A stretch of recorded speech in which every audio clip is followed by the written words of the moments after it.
1. Arnold Rothstein, 1928, New York City. On the night of November 4th, 1928, Arnold the Brain, Rothstein, a towering figure in New York's underworld, was fatally wounded at the Park Central Hotel in Manhattan. A gambler and financial power in organized crime, Rothstein had built a vast empire as a racketeer bootlegger and shrewd businessman renowned for allegedly fixing the 1919 World Series and for mentoring future mob superiors like Lucky Luciano Meyer-Lansky and Frank Costello.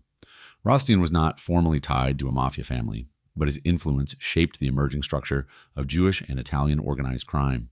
His reputation as a high-stakes dealmaker and financier held immense sway across the underworld ecosystem in the Prohibition era. Tension surrounding a fixed poker game had set the stage. In October, Rothstein had participated in a 3-day high-stakes poker session in which he believed the game was rigged. When he refused to pay a staggering gambling debt over $320,000, he provoked lethal retaliation. On that fateful evening, after retreating briefly to Lindy's restaurant, his favorite office, Rothstein received a mysterious phone call and departed for the Park Central Hotel. Inside room 349, his meeting devolved into violence. He was shot, most accounts cite a single gunshot, and collapsed near a service stairwell. Moments later, the weapon was reportedly discarded, thrown out a window, into the streets below. George Hump McManus, a fellow gambler involved in that poker game, was arrested for the shooting, but the case unraveled. Prosecutors failed to prove his guilt, and he was acquitted for lack of evidence. Law enforcement found themselves in a difficult position.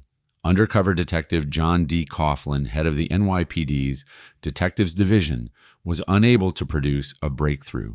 The investigation stalled, drawing public criticism and scandal, and ultimately led to Coughlin's removal from command. Within the crime world, Rothstein's death marked the collapse of a powerful financier's centralized command. His protégés Meyer-Lansky, Bugsy, Siegel, Frank Costello swiftly carved his empire into parts. The vacuum contributed to the eventual decline of corrupt political machines like Tammany Hall and set the stage for reformist leadership such as Mayor Fiorello LaGuardia in the coming years. Media and public reaction emphasized the mystery and betrayal. At the heart of the story, Rothstein, the invincible brain, felled, not in a shootout or confrontation, but over a rigged card game and a debt refused. His refusal to identify his attacker, even on his deathbed, quipping only my mother did, it deepened the mystique. In cultural memory, Rothstein's fall symbolizes both the fragility of power in a world built on secrecy and violence, and the moral decay beneath glitz and calculated enterprise.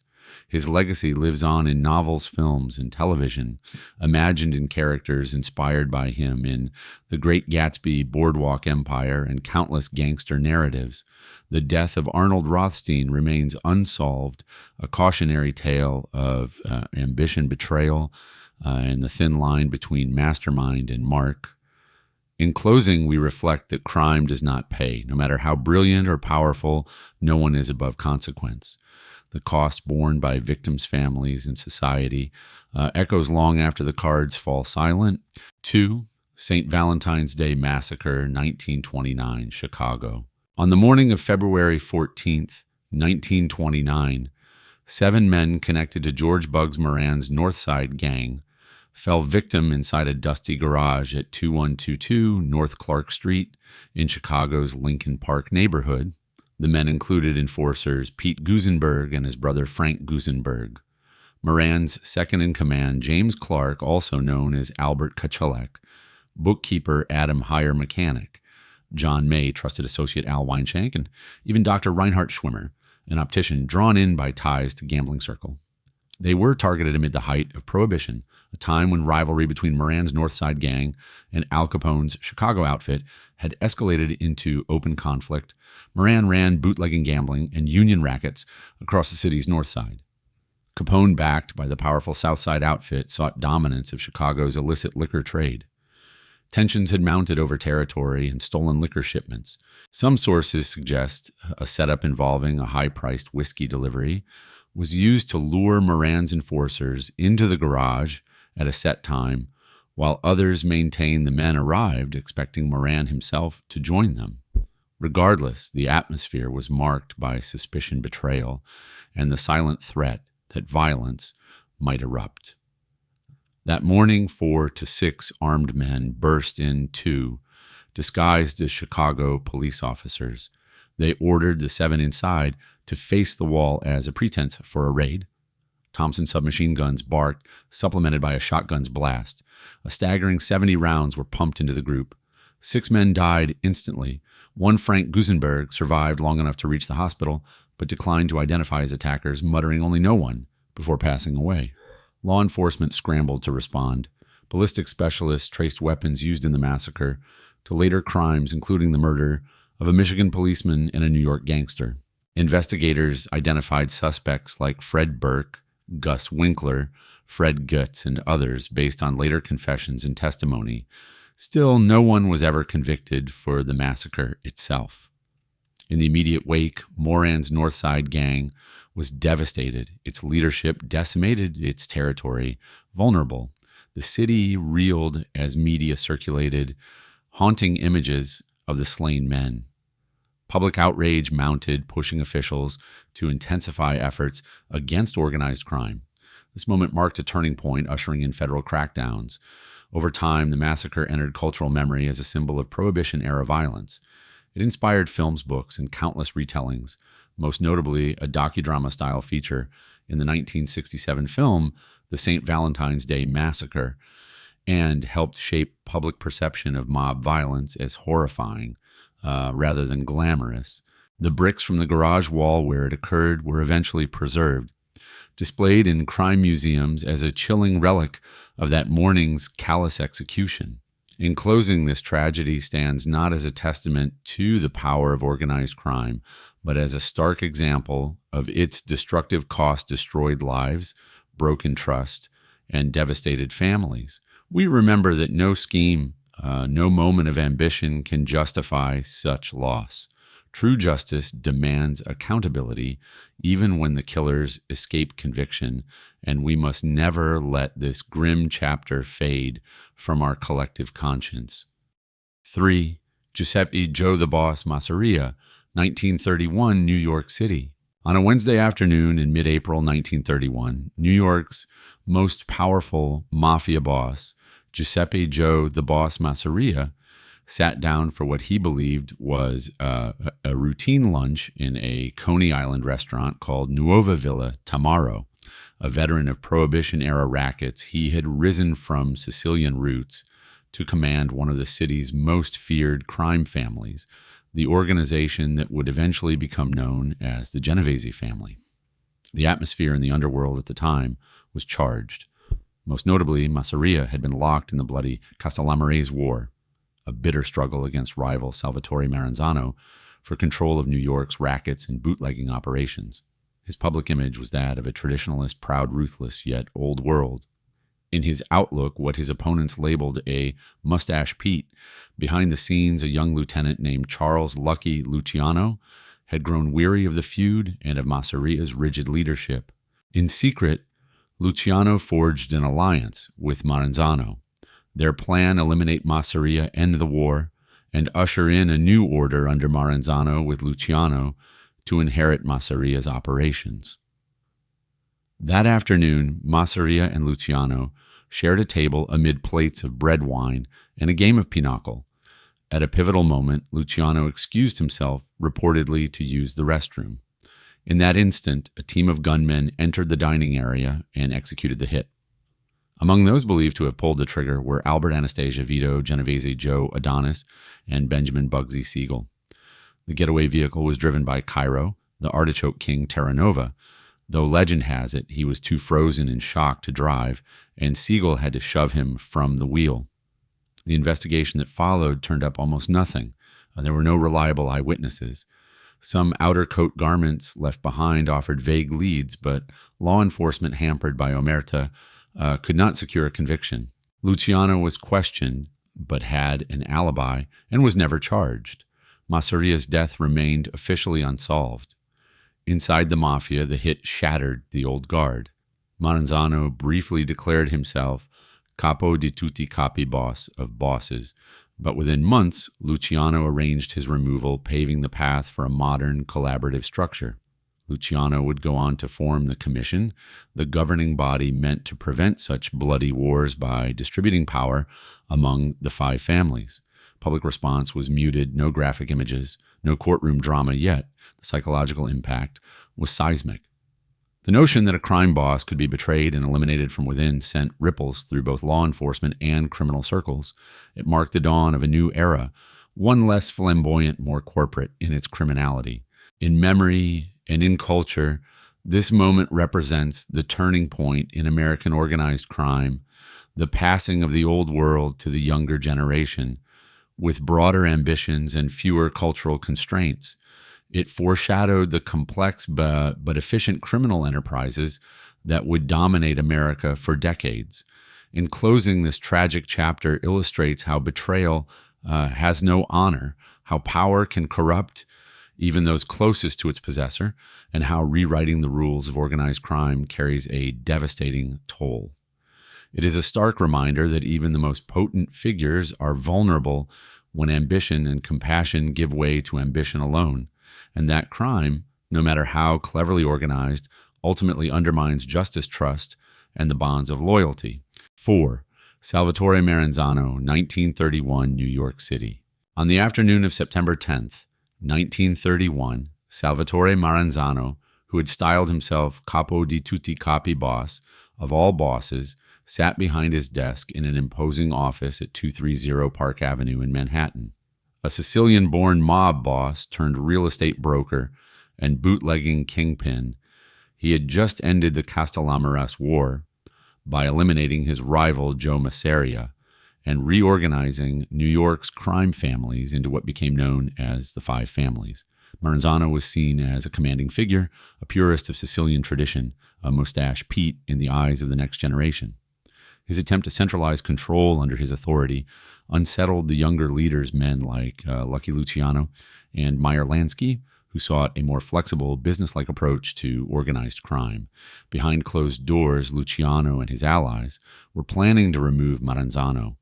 They suspected he intended to eliminate them to secure his supremacy.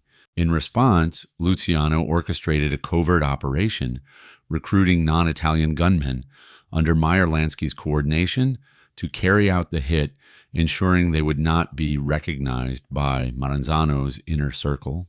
On that day in Midtown Manhattan, men posing as government agents entered Maranzano's office. They disarmed his bodyguards, created a false sense of authority, and moved in.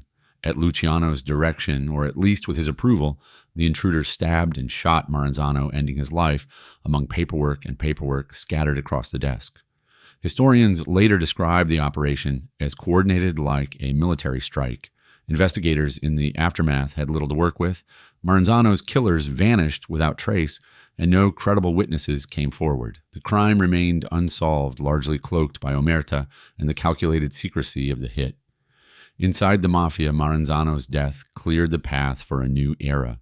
Luciano abolished the title of capo di tutti capi and replaced it with a commission, a governing board, where each of the five families would hold a voice, and power sharing would prevent future wars. This new structure laid the foundation for decades of relative stability in organized crime. In the days that followed, rumors spread of a wide-scale purge of older bosses known as the Night of the Sicilian Vespers. Though the full scope remains disputed, some accounts suggest dozens of traditional mob leaders were eliminated across the country, while others argue many stories were exaggerated. Still, there is agreement that Maranzano's removal signaled the end of the old guard. The public may not have seen photographs or dramatic headlines, but the psychological impact echoed through the underworld. A boss could be struck down by his own people. This act reshaped not only the structure of organized crime, but also the balance of power in New York. It ushered in the modern mafia era, a system built on cooperation, profit, and shadow governance. In closing, this marked chapter reveals how ambition untamed by principle leads not to glory but to calculated betrayal and institutional transformation. It serves as a powerful reminder that crime, however meticulously organized, corrodes the bonds of trust, sacrifices human dignity, and erodes the rule of law itself. 5. Dutch Schultz, 1935, Newark, New Jersey. Arthur Dutch Schultz Flegenheimer, a notorious figure in Prohibition-era organized crime, was dining one evening at the Palace Chop House in Newark, New Jersey on a cold October night in 1935 when the operation to remove him began. Schultz had built his power through bootlegging policy rackets and unique ruthlessness, commanding respect and fear on New York's streets. He bore a public image as a stubborn defier of authority and a man whose ambition often carried him beyond the bounds even of his criminal peers. Within the criminal underworld, Schultz's increasing ambition and reckless disregard for consensus alarmed the leadership. He had openly requested approval from the newly formed Mafia Commission composed of figures such as Lucky Luciano and Meyer Lansky to assassinate Special Prosecutor Thomas E. Dewey, who was relentlessly prosecuting him. When denied, he insisted he would carry out the plan regardless. That defiance sealed his fate. The commission quietly sanctioned his elimination, enlisting Murder, Inc., the notorious enforcement wing of the syndicate, to carry out the job. On the night of October 23, 1935, Schultz and 3 of his close associates, his accountant Otto Berman, Lieutenant Abe Landau, and bodyguard Bernard Lulu Rosenkrantz, were at the Palace Chop House, Schultz's Newark headquarters. While Schultz stepped into the restroom, 2 hitmen, Charles the Bug Workman and Emmanuel Mendy Weiss, arrived. Workman entered first, found Schultz, and shot him once below the heart. The bullet traveled through his abdomen, delivering a wound that would prove fatal. Simultaneously, both assassins opened fire on Schultz's companions. Berman collapsed immediately. Landau and Rosenkrantz were struck as well, though they attempted to retaliate. Despite his wound, Schultz staggered out and collapsed at the table. Medics rushed the wounded to Newark City Hospital, where Schultz lingered in and out of consciousness, muttering cryptic statements that would later swirl into legend. Berman, Landau, and Rosenkrantz succumbed quickly. Schultz passed away the following day. No one identified the attackers, and the hospital provided no clear statements linking any individuals to the hit. Law enforcement investigation faced brutal limitations. Witnesses were reluctant, evidence was scarce, and the culture of silence, omerta, reigned. Eventually, Workman was indicted years later and entered a plea of no contest. He served a lengthy prison term. Weiss would later face the death penalty for other crimes. Still, no full legal justice was delivered in Schultz's murder. Inside the underworld, the elimination of Dutch Schultz sent shockwaves. His vast rackets, including the lucrative Harlem numbers game, were swiftly parceled out to commission allies. The hit affirmed the syndicate's willingness to enforce internal discipline and preserve the greater enterprise at the expense of one unstable leader. It marked one of the first high-profile internal executions by Murder, Inc., and demonstrated the syndicate's growing control over organized crime operations. Public and media reactions were restrained by the private nature of criminal life. There were no sensational headlines or detailed images, but the psychological impact resonated. An ambitious boss had been removed not by law enforcement, but by his own peers. Over time, Schultz's final ramblings became part of gangster lore. Treasure hunters chased rumors of hidden millions buried in the Catskills. His legacy, in part, rests on the mystery his last words inspired. In closing, this event underscores the corrosive cost of unchecked ambition. Schultz's death serves as a stark reminder that crime, even when meticulously orchestrated, unravels trust, destroys lives, and corrodes all claims to legitimacy. And there is no honor in betrayal, no glamour in violence that betrays one's own. The real cost of such crime is borne by families, by communities, and by the rule of law, all of which suffer when crime masquerades as enterprise. 6. Benjamin Bugsy Siegel, 1947, Beverly Hills, California. Benjamin Bugsy Siegel, handsome, charismatic, fearless, sat reading a newspaper in the living room of his girlfriend Virginia Hill's Beverly Hills home when the deadly moment arrived. It was the evening of June 20th, 1947, and Siegel, an East Coast mob affiliate turned casino pioneer, had become a driving force behind the Las Vegas scene. His aggressive investment in the Flamingo Hotel made him notorious among underworld circles and beyond. Within his circles, Siegel had aligned deeply with Meyer Lansky and the East Coast Syndicate. Together, they helped build what became known as the National Crime Syndicate, uniting Italian and Jewish organized crime groups, but by 1947, his partners had grown uneasy. Siegel's passion project, the Flamingo, ballooned financially. Initially envisioned as a modest venture, construction costs soared to around $6 million, far outpacing expectations and straining syndicate patience. Rumors began to swirl that Siegel or Hill, or perhaps both, were skimming money. That evening, Siegel was joined on the couch by his associate, Alan Smiley, while others in the house were elsewhere. Without warning, an unknown assailant raised an M1 carbine and fired through the window. 4 of 9 rounds struck their mark. 2 bullets hit Siegel in the head, one ripping through his eye and another piercing his cheek, while 2 struck his torso. Smiley was grazed, but survived. Siegel died immediately. The shooter vanished into the night, and law enforcement struggled to uncover their identity. No one was ever charged. The scene was grim, but not sensationalized. Journalistic photos of Siegel's body became a symbol of the moment's shock and finality. Within hours, Siegel's closest associates, Mo Sedway, Gus Greenbaum, and David Berman, walked into the Flamingo and assumed control. Their swift takeover underscored that this was not a random act of violence, but a deliberate syndicate-sanctioned removal to preserve the enterprise. Public reaction was intense. Newspapers splashed front-page headlines across the nation that morning. For many, the murder signaled the brutal reality underlying the glitz of Las Vegas and the reach of organized crime in post-war America. Culturally, Siegel's demise entered gangster lore.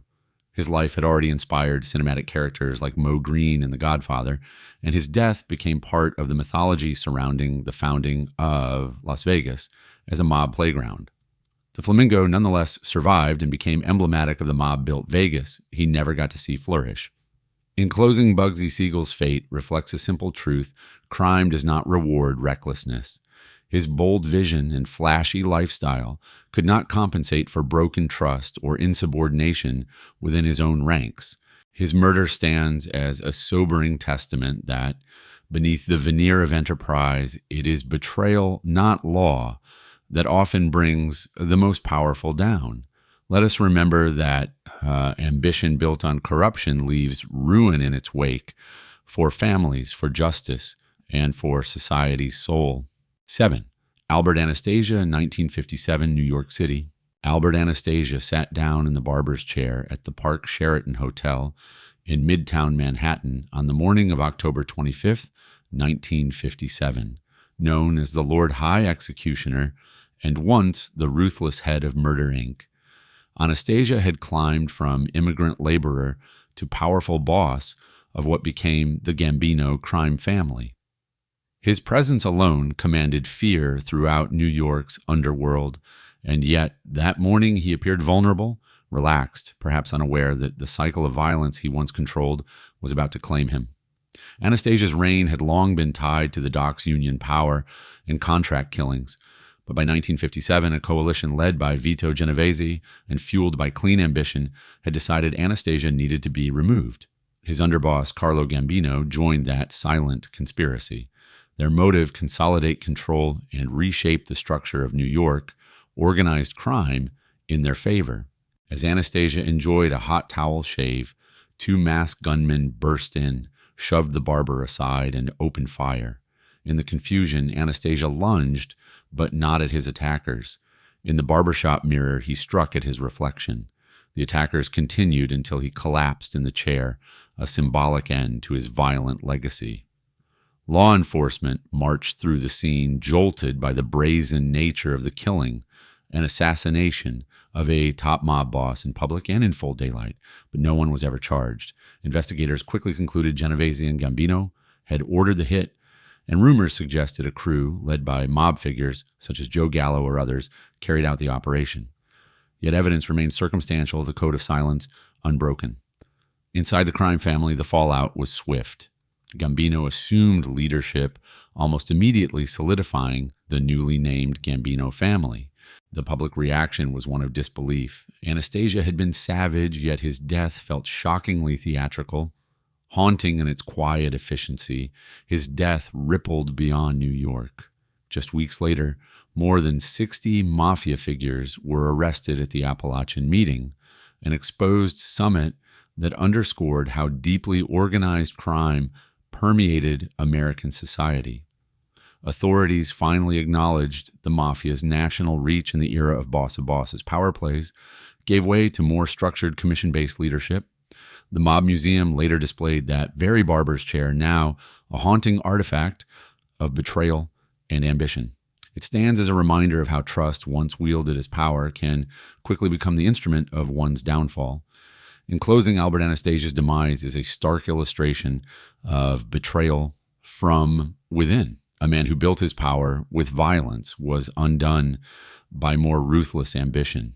This is not a story to romanticize. It is a cautionary tale about how unchecked power turns internally corrosive.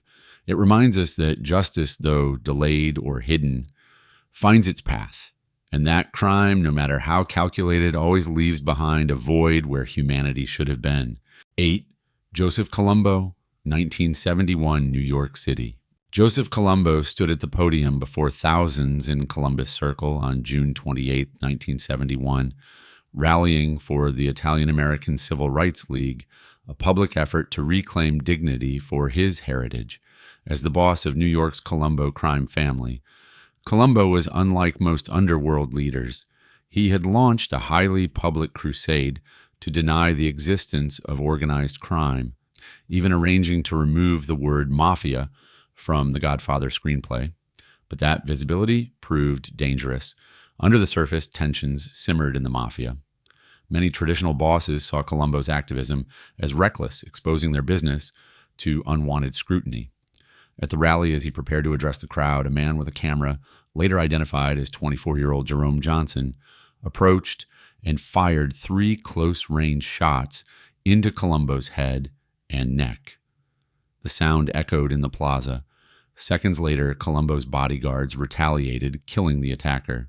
Colombo survived, but was left nearly completely paralyzed, a tragedy that would define the remainder of his life. Law enforcement immediately investigated. Johnson was labeled a lone gunman, though many within Colombo's own family suspected involvement by rival factions, especially followers of the recently released Joe Gallo, or possibly even Carlo Gambino, given Colombo's prior confrontations with him. No one was ever charged. Colombo remained incapacitated until his death from heart failure in 1978, a final consequence of his wounds. Within the Colombo family, the absence of its leader triggered chaos. Acting leadership, shuffled Joseph Iacovelli, took over temporarily, followed by Carmine Persico. At the same time, the already brittle peace between Colombo loyalists and Gallo factions collapsed, erupting into the Second Colombo War. The conflict raged for years, a bloody civil war born of betrayal and mistrust. Public reaction was immediate and widespread. The spectacle of an organized crime boss shot at a civic rally shocked New York City and undermined Colombo's attempts to position himself as a respectable community leader. His injury and eventual death laid bare the underlying truth that public posturing cannot shield one from the violent realities of mob life. Culturally, Colombo's story highlights a rare moment where criminal enterprise collided with civic advocacy. His attempts to align with civil rights rhetoric to soften the mob's image and protect his family remain a cautionary example of the perilous stage on which underworld figures should never stand. His shooting was not just a criminal act, it was a devastating symbol of how visibility, even with good intentions, can become a death warrant in dangerous circles. In closing, the shooting of Joseph Colombo reminds us that crime mocks effort to mask it. His activism may have been a bold stride toward redemption, but it became a tragic target. This is not a story of heroism, but a lesson In the shadows where lawlessness thrives, even a leader's most compassionate vision can shatter beneath the weight of betrayal and regret. 9. Joseph Crazy Joe Gallo, 1972, New York City. Joseph Crazy. Joe Gallo sat enjoying seafood at Umberto's Clam House in Little Italy, Manhattan, on the early morning of April 7th, 1972, celebrating his 43rd birthday, with his wife, daughter, sister, bodyguard, and close friends. Known as a flamboyant yet volatile capo in the Colombo crime family, Gallo's sharp wit and unpredictable nature made him both admired and feared. Diagnosed with schizophrenia in his youth, he had carved out a reputation as a renegade, igniting the First Colombo War, and after his release from prison in 1971, refusing a peace offering of $1,000 and instead demanding $100,000. His defiance, especially following the shooting of boss Joseph Colombo, made him a marked man. Inside the restaurant, Gallo's energy filled the room, intellectual, charismatic, full of bravado. He had just left prison less than a year before and remained a symbol of rebellion to the younger generation of mobsters. Yet that very image made his enemies determined to end the threat he posed. Acting boss Carmine Persico, alongside Colombo loyalists, believed eliminating Gallo would restore order. In a flash, that night altered everything. Between plates of shrimp scungilli and clams, gunmen burst in. Witnesses described multiple armed men entering through the back door, firing at Gallo's table. Gallo tried to fight back. He knocked over a table for cover and attempted to draw his gun, shielding his family. Despite his efforts, he was shot in the back elbow and hip. He staggered toward the door and collapsed on the sidewalk. His bodyguard was wounded, trying to protect him. Police arrived and rushed him to Beekman Downtown Hospital, where he was pronounced dead at about 5:30 that morning. Law enforcement responded swiftly, but testimony was conflicting. Joseph Luparelli later implicated 4 hitmen acting on behalf of the Colombo leadership, yet police found his account inconsistent. Decades later, hitman Frank the Irishman, Sheeran, claimed responsibility, but many experts, as well as Gallo's widow, who said the murderers appeared short and Italian, disputed his version. Ultimately, the case remained officially unsolved. Within the crime family, the assassination delivered immediate effect. It effectively ended the Second Colombo War, an internecine conflict sparked by Colombo's incapacitation and the power vacuum it created. Gallo's death allowed Persico's faction to consolidate control. However, violence persisted. A hit ordered by Albert Gallo misfired, tragically killing innocent diners. Eventually, a fragile peace was established in 1974 with surviving Gallos realigned under the Genovese family. Public reaction was one of shock mixed with fascination. Mob warfare had bled into a beloved neighborhood's restaurant. Umberto's Clam House, once known for its seafood, is now remembered as the site where loyalty, ambition, and chaos collided. Gallo's story has since become mythologized in songs like Bob Dylan's Joey, in films such as Crazy Joe, and in retrospectives of Mafia lore. In closing, Crazy Joe Gallo's end is a stark testament that violence begets more violence, that rebellion within betrayal can destroy self and all around him. A man of intellect and contradiction was felled not by law, but by his own brothers in crime. His fate hollowed the soul of a crime family and serves as a warning that crime, even when lived in bold defiance, never writes a legacy, but rather ends lives and leaves legacies fractured. 10. Sam Giancana, 1975, Oak Park, Illinois. Sam Momo Giancana was in the basement kitchen of his modest home in Oak Park, Illinois, on the evening of June 19th, 1975, preparing sausage, peppers, and white beans for a guest. He was a notorious figure, once the front boss of the Chicago outfit, and a close associate of Al Capone, who had cultivated connections with Hollywood names, the CIA, and political power brokers. His return to the U.S. after years in exile was meant to be quiet, but fate had other plans. Inside the kitchen, Giancana's life unraveled in moments. Someone he let inside turned a knife in the shadows. Silence point, .22 pistol, ended his life, fired 7 times once in the back of the head and 6 times around the neck and mouth. A haunting message meant to warn others who might speak out. His body lay face up on the floor, the lights and television still on as investigators found him cold. Rumors and suspicions swirled immediately. The timing just before he was set to testify before the Senate's Church Committee about Mafia CIA plots to assassinate Fidel Castro hinted at motive. Had Giancana grown dangerous to those around him?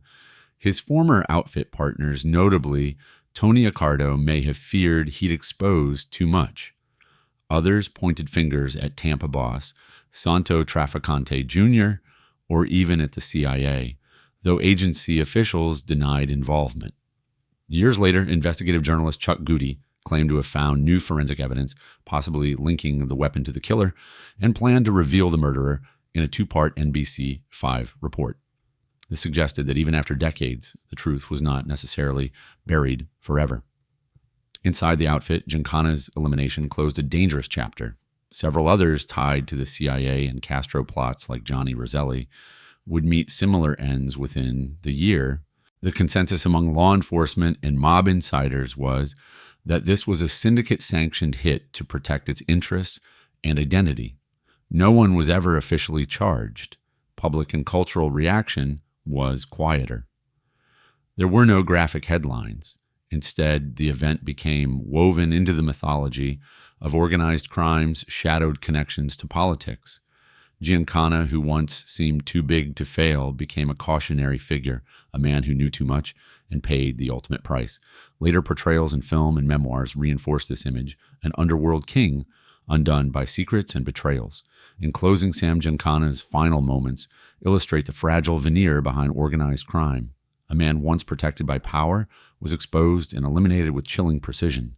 His death underscores the cost of knowing too much, the perils of hubris, and the ultimate failure of loyalty cloaked in silence. In the end, it was not law enforcement, but betrayal that ensured there would be no answers and no redemption. 11. Jimmy Hoffa, 1975, Detroit area, Michigan. Jimmy Hoffa walked into the Macus Red Fox restaurant parking lot in Bloomfield Township, Michigan, on the afternoon of July 30th, 1975. Once president of the Teamsters Union and a powerful figure in American labor, Hoffa had built both a reputation and a legacy marked by fierce advocacy for workers' controversial legal battles and murky ties to organized crime. By now, he had finished his prison sentence and was barred from union leadership, yet sought a comeback one that made him a threat to those who had grown comfortable with the union's pension fund as it stood. That afternoon, Hoffa was slated to meet with 2 known Mafia-linked figures, Detroit's Anthony Tony Jack Giacalone and New Jersey Capo Anthony Tony Pro Provenzano, likely to discuss terms for his return, but neither man appeared. Hoffa paced the parking lot, called his wife to say he was likely stood up and expected to be home by 4 o'clock. Witnesses then saw him climb into a maroon Mercury sedan with 3 or 4 men before he vanished. Law enforcement soon discovered Hoffa's DNA in that car, which belonged to Giacalone's son and had been driven that day by Hoffa's foster son, Charles Chucky O'Brien. Police dogs also detected Hoffa's scent in the vehicle. Inside the organized crime world, Hoffa's urge to reclaim the presidency of the Teamsters was seen as dangerous. His comeback threatened control over the lucrative pension fund and risked attracting legal scrutiny. The FBI's Hoffex memo, compiled soon after the disappearance, concluded that Hoffa was likely murdered at the mob's behest to protect their interests. Federal investigations swarmed across states, yet no one was ever charged. Suspects named included Provenzano, Giacalone, the Bergoglio brothers, and O'Brien. But despite years of scrutiny, nobody faced prosecution. Even as late as 2025, the FBI maintains the case remains unsolved, though new tips continue to surface. Over 5 decades later, Hoffa's disappearance remains an enduring mystery of American crime lore. Conspiracy theories abound. One suggests his body was shipped in pieces to Florida and hidden in a swamp. Another points to burial under the Pulaski Skyway. A more recent amateur lead even proposed a burial beneath third base at Milwaukee County Stadium, but none have ever yielded results. Culturally, Hoffa's vanishing became emblematic of unseen power. The U.S. story inhabits a blend of labor politics, myth, and organized crime. Films like The Irishman starring Al Pacino raised public awareness, again, reframing Hoffa's fate as part of a broader narrative on corruption and betrayal. In closing, Jimmy Hoffa's disappearance is not just a cold case. It is a reminder of how ambition, corruption, and buried truths can destroy even the fiercest leaders. No definitive answers exist. What remains is the pain of a family without closure, the legacy of a union leader overshadowed by criminal intrigue, and a chilling testament to the cost of challenging powerful, unseen forces. Justice remains elusive, but the search and memory must continue. 12. Carmine Galante, 1979, New York City. Carmine Lilo Galante sat down for lunch on a scorching afternoon, July 12, 1979, at Joe and Mary's Italian-American restaurant in Bushwick, Brooklyn. Known as the Cigar Galante, had risen to become the de facto boss of the Bonanno crime family and one of New York's most notorious narcotics traffickers. His rule was infamous for its ruthlessness and unilateral control over the heroin trade. Yet that very ambition sealed his fate. At the head of the table, on the shaded back patio, Galante dined with Bonanno loyalist Leonard Coppola, a capo, and his cousin Giuseppe Turano, a soldier and the restaurant's co-owner. Also present were his Sicilian bodyguards Baldassare Amato and Cesare Bonventre, members of the Zips faction chosen to guard their leader. Behind the scenes, Galante's unchecked power provoked alarm across New York's mafia families. His refusal to share narcotics profits, combined with a grab for supreme authority, offended the commission. Rival Bonanno captains, led by imprisoned boss Philip Rusty Rastelli, Joseph Massino, and others secured approval for Galante's removal. As Galante lit a cigar after finishing his meal, 3 ski-masked gunmen appeared without warning. They strode onto the patio and unleashed a coordinated burst of gunfire from shotguns and handguns.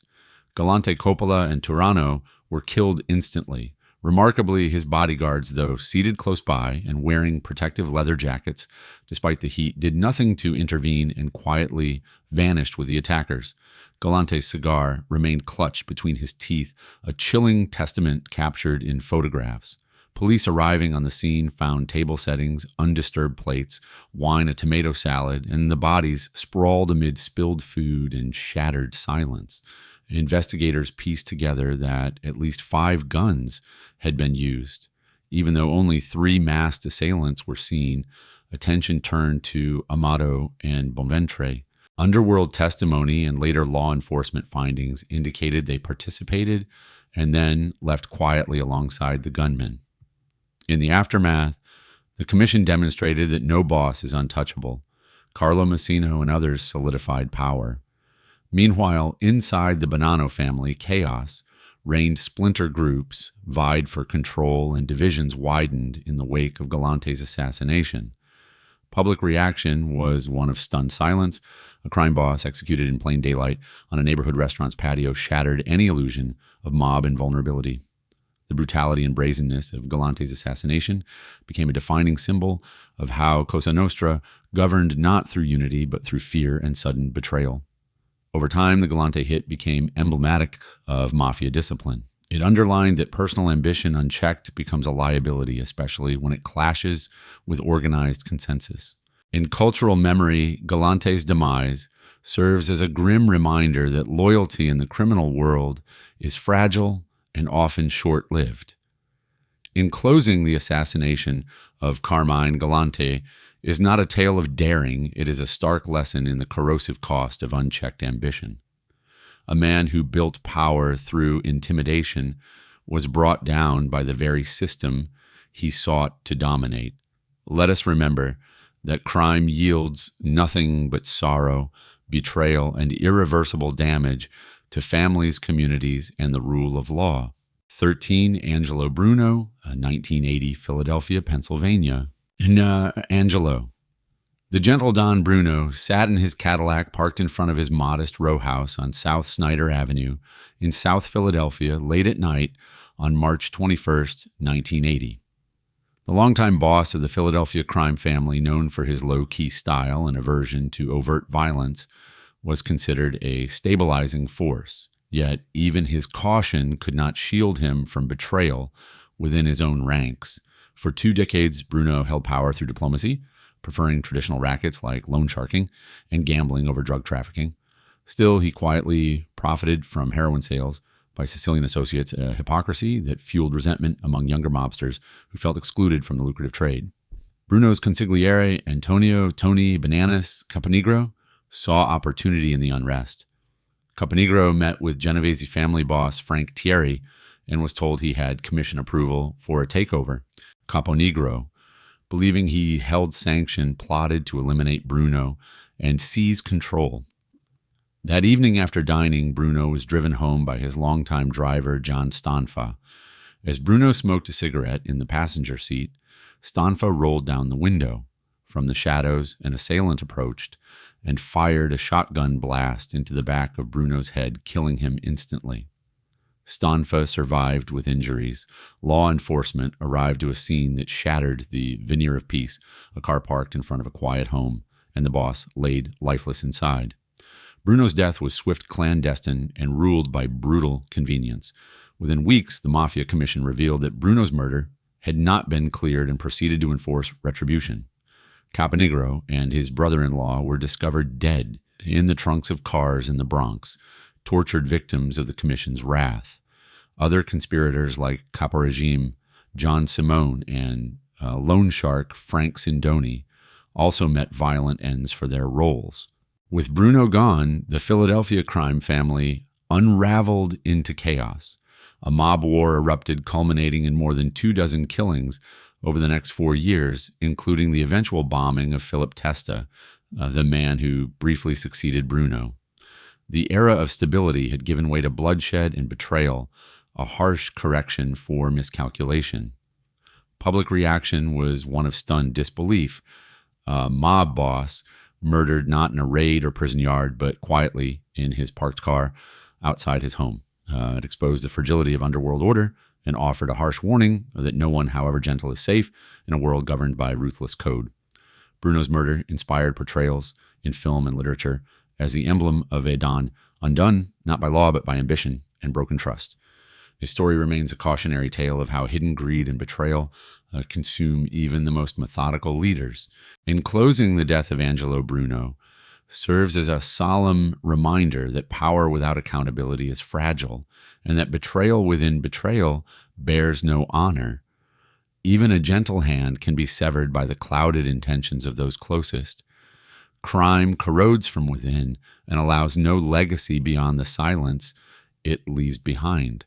14. Paul Castellano, 1985, New York City. Paul Castellano stepped out of his limousine on a cold December evening, December 16, 1985, on the sidewalk outside Sparks Steakhouse on East 46th Street in Manhattan.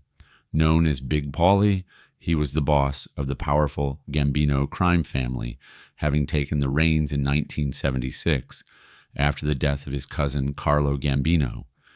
His leadership was branded white-collar, rooted in business operations, construction, and union influence. Yet his rigid ban on drug dealing put him at odds with members who profited from the heroin trade. Tensions within the family had escalated after the death of underboss Agnello Della Croce, who had balanced Castellano's approach with street-level loyalty. Without external backing, Castellano's decisions felt increasingly disconnected, especially to ambitious caporegimes in Gotti's faction. As news of federal indictments emerged, pressing charges of RICO conspiracies and car theft rings tied to the family, Gotti feared Castellano might sacrifice him to preserve the organization. In response, John Gotti, along with underboss-turned-conspirator Salvatore "Sammy" the Bull, Gravano capo Frank DeSico, and others plotted a bold coup. At just before 5:30 that evening, Gotti and Gravano sat across the street from Sparks. When Castellano's Lincoln pulled up, Gotti signaled with his walkie-talkie. The assassins, dressed in white trench coats and Russian fur hats, emerged and shot Castellano 6 times, followed by 4 shots into his underboss, Thomas Bellotti. Gotti confirmed the kill by driving past the scene, looking upon the bodies through the car window. Law enforcement responded to a surreal scene, 2 men dead in rush hour traffic captured in a setting usually reserved for business dinners. No one was ever charged, but the operation bore all the hallmarks of a military-style execution. Within days, Gotti assumed control of the Gambino family. Frank DeSico became underboss, consolidating power and reshaping leadership dynamics. The boldness of the attack enraged other mafia families. Gambino's assassination, without commission approval, was a breach of long-standing rules, prompting retaliatory plots. A car bombing aimed at Gotti's life followed just months later. Media and public reaction was intense. The first public killing of a New York boss since 1957, and at a high-profile steakhouse during holiday crowds, confirmed that the era of low-visibility crime had ended.